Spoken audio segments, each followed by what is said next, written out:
So here we are in Keoladeo National Park, or as it's more popularly known as Bharatpur Bird Sanctuary.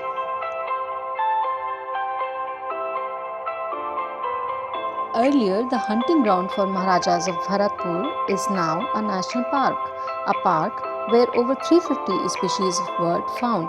200 of them come from abroad during migration, and 100 of them come from within the country, and around 70 species that are actually live here. The park derives its name from the local deity Keoladeo. The temple is located at the center of the park.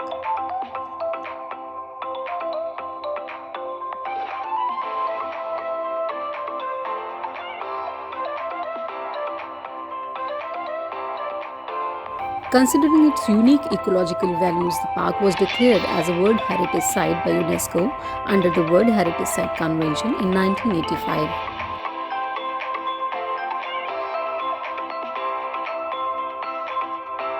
When India became a contracting party to the Ramsar Convention in 1981, Keoladeo became one of the first wetland in country to be listed as a Ramsar site. In the same year, Keoladeo was declared as a national park.